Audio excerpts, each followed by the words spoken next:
natakot kami. Kasi nung time na yun, nakita namin ang post ni Nita sa ibang account niya na mas mabuti pag magbigti siya.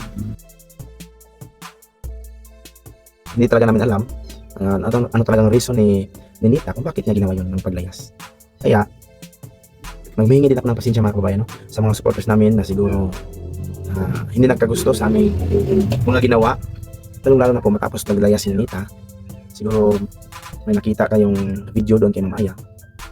Meron kasing tumatawa sa amin doon nung ginawa namin ang video. Ang nangyari kasi doon mga kababayan, ginawa kasi namin yung video na yun para talaga mapapauwi namin si Nita. Mapapauwi namin doon kay Nanay Lorna o sa poder ni Nanay Lorna para palagi mabantayan ni Nanay Lorna bilang isang ina. Yun talaga yung purpose namin kung bakit ginawa namin ang video na yun. So kahit kami po nahirapan kaming mag-intro, paano namin simulan yung pakikiusap kasama si Nita doon sa vlog ni Ma'am Aya. So, pati nga si Ma'am Aya nahirapan, kaya nga makita nyo doon ako yung nag-intro. So ginawa ko yun na para bang kinakaibigan namin si Nita, yung parang binabanding namin sa usapan. Kasi nakikita kasi namin kay Nita mga kababayan, hindi talaga siya medyo slow learners talaga siya, no? Medyo late. Iba kasi yung nasa isip niya. Kasi nakita ko rin yan nung nakita namin siya, pinunta namin sa Cagayan. Kung tutuusin yung ginagawa niya ay napakaseryoso yun. Naglayas siya na walang paalam. Nag-alis siya na walang paalam. Tapos nagka-problema kami. Binyahin namin ang gano'ng kalayo.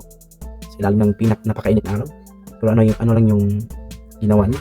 Pagdating namin doon, nakinig lang siya kunti sa mga sinabi namin sa kanya. Pinagsasabihan kasi siya doon, pati Nanay Lorna. Pero ang ending, parang wala lang talaga sa kanya. Parang wala lang nangyari. Nakangiti lang. Kaya nakita ko kanito, iba talaga itong batang ito. Kasi nakita ko rin sa video ni Sir Paul, nagbabay pa siya. Siguro sabi niya, babay B. So, iba talaga yung takbo ng kanyang isip. Kaya merong iba din na tumatawa sa amin doon sa video ni Ma'am Aya dahil po daw naging useless na po daw ang pakikiusap namin sa kanya. Dahil siya pa rin yung sinunod namin sa huli. So siya pa rin yung nasunod sa huli. So ganito kasi mga kabayan. Ang purpose namin na mapauwi namin si Nita kay Nanay Lorna. Si Ma'am Aya kasi palaging mayroong lakad doon sa kanyang sakahan. Meron siyang mga inaalagaan, mga tanim. Kasama yung mga scholars ng Ma'am Tess. So pumupunta sila sa kanilang taniman. Mga gulay. Merong mga kamutihan sila. Kaya natakot kami. Kasi nung time na yun, nakita namin ang post ni Nita sa ibang account niya na mas mabuti pag magbigti siya, magpapakatay. So kaya natakot kami na baka mangyari yon habang andun sa sakahan sila Ma'am Aya. Kaya sinabihan namin si Nanay Lorna noon na mayroon tayong gagawing video na ipapakita natin sa karamihan na isasauli talaga namin sa iyo si Nita. Dapat na ipagdating sa iyo dyan, bantayan mo talaga ng maigi. Kaya kaibiganin mo, huwag mong bungangaan. May mga kamalian man, huwag agad-agad pag sabihan, pagkaasan ng boses kasi iba yung utak niya. Sabi ko kay Nanay Lorna, kapag mauwi na siya sa inyo. Sa simula mga kababayan, yung kinausap namin siya, inumusta ko muna yung plano niya sa pag-aaral.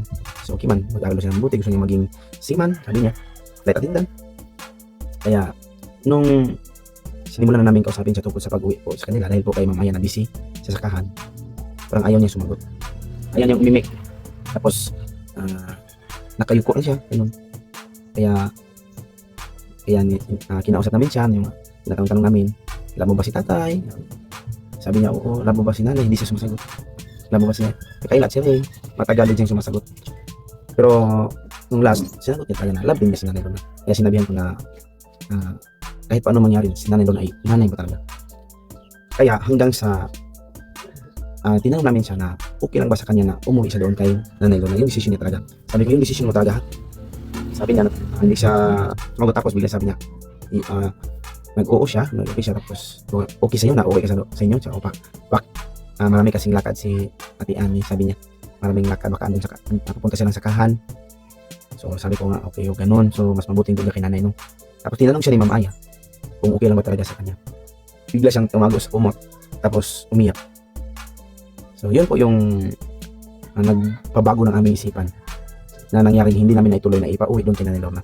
Kasi iba yung takbo ng kanyang isipan. Malay natin, baka pag nakauwi na siya doon, so para bang maisipan niya na tinakwil siya, o para bang hindi na siya, wala na siyang silbi sa amin, ganun.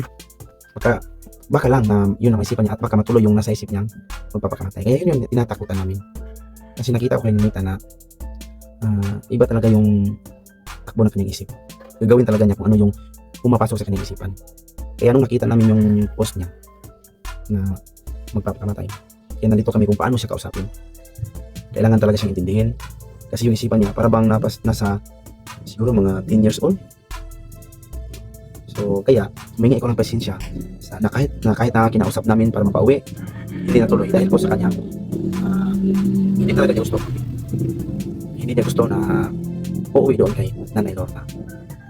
So ang nangyari, nanatili siya doon kay Ma'am Aya, pero meron kaming usapan na kailangan sa bawat panahon na si Ma'am Aya ay pupunta ng sakahan, kasi sasama man si Ubay at si Arlene Joy, pati si Nanay minsan sasama rin yung mama ni Ma'am Aya.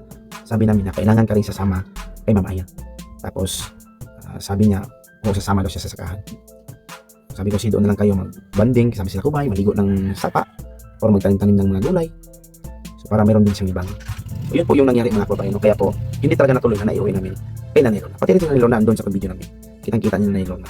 Sinabi namin kay Nanay na kahit po si Ninita ay nanatiling dito kay Ma'am Aya, Nay, hindi pa rin naputol ang iyong pagiging ina, ang iyong pag-aalaga, pag-aaruga kay Ninita. Kailangan mo pa rin kumustahin siya, dadalawin dito. Isipin mo siya bilang anak, hindi lang bilang anak, bilang isang kaibigan. Sabi ko rin kay Ninita, isipin mo rin si Nanay Lorna, hindi lang bilang isang ina, kundi bilang isang kaibigan. Sabi ko sa kanya. Kaya yun ang nangyari. Si Ninita ay andun pa rin kay Ma'am Aya. Saka yung sa aking video mga kabayan, meron din nagsabi na hindi ko raw tinanggalan ng cellphone. Yan man talaga yung gusto ko. Yan man talaga yung gusto ko, natanggalan siya ng cellphone. Sabi ko na kanina, na nakita ko sa kanya, iba yung kanyang isipan. Hindi nga siya masyadong makakausap ng straight. So pag wala na yung kanyang alibangan, yung cellphone, so, hindi namin alam yung posibleng mangyari. Baka anong pumasok sa kanyang isipan, baka aalis kahit dito lang sa aming sityo siya, aalis na mag-isa, at baka mayroong mangyaring masama sa kanya, baka mayroong papasok na masamang plano sa kanyang isipan, magagawa niya kasi wala na siyang libangan. Kasi kaya naisabi ko doon sa kanyang video na kailangan mag-cellphone siya, limit lang, at huwag nang mag-contact ng mga kaibigan, mga lalaki, sabi ko sa kanya. At iniiwasan na rin namin mga kawin, hindi ko sinasabi sa kanya, pero iniiwasan na namin ang mabigyan siya ng mga pera, malalaking pera. So binibigyan na namin siya yung pangangailangan. Kahapon naghingi siya sa akin ng 20 pesos, so gano'n lang, binibigyan namin ng gano'n. Para rin naman yan sa kanyang pag-wifi, pag-tiktok. Kasi sa nakita ko kay Ninita talaga, iba talaga siya. Nung galing siya naglayas, kinaumagahan doon sa bukid doon sa Quezon, ang ginawa niya, instead na magmukmok or malungkot, ang ginagawa niya, sayaw ng sayaw sa TikTok. Kaya sabi niya na, tingnan mo siya, parang wala talaga siyang problema ba. Kahit na nagkapuyat-puyat tayo, nagpagod, pero sa kanya parang wala lang. So mahirap talaga siyang pakisamahan, mahirap talaga siyang disiplinahin. Kasi pag bungangaan mo siya o taasan mo siya ng boses, magagalit din siya. So kailangan mo siyang kausapin ng mahinhin. So hindi siya agad-agad na i-straight mo. Kailangan mo kang mag-adjust sa kanya. Iba talaga. Kailangan mo talagang mag-adjust na pakikitungo sa kanya. Kaya yung nangyari mga kababayan, so naging nabigyan siya ng panahon pa rin na mag-cellphone. Pero sumunod naman siya sa usapan namin na limitation lang, limit lang yung pag-cellphone niya. Kaya para sa iba po dyan, ng mga tumitingin sa aming video, humihingi po kami ng pasensya kung bakit po hanggang ngayon si Ninita ay napapayagan namin na mag-cellphone. Sa rason po na baka po anong mas napasok sa kanyang isipan o merong masamang plano na papasok sa kanyang isipan. At once na may mga maisipan siyang ganun na kabayan, gagawin talaga niya. Tulad ng paglayas niya sa kaligan, kahit hindi niya pa na-try na mag-alis na mag-isa. So yun po yung talagang reason na mahirapan kami. Kaya ngayon, gawa namin mga kababayan, nanatili siyang nanirahan kay Ma'am Aya, tapos binabantayan din naman siya. Yung binabanding doon sa mga gawain, sinasama para po hindi siya makapag-focus sa kanyang cellphone, gano'n, sa mga trabaho doon, tinuturuan din ni Ma'am Aya. At si Nanay Lorna naman, pinupuntahan doon, kinukumusta, kaya patuloy pa rin yung pagbabantay namin sa kanya. So hinihintay pa rin namin mga kabayan yung result na aming pag-psychologist sa kanya, para malaman namin na meron talaga siyang kahinaan sa pag-iisip o slow learners. Kailangan din naman yun doon sa kanyang paralan. Kaya yun mga kababayan, pasensya talaga kung nakita niyo sa mga video namin na para bang siya pa rin yung nanalo daw, siya pa rin yung nanalo. Kung namin yun, dahil po sa rason na yun.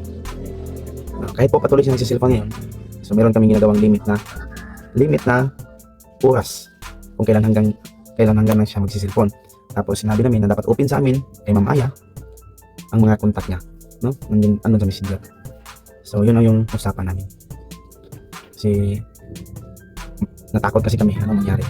So yun po mga kababayan, so pasensya talaga sa lahat sa mga hindi nakagusto ko sa aming mga desisyon. So pasensya talaga sa inyong lahat.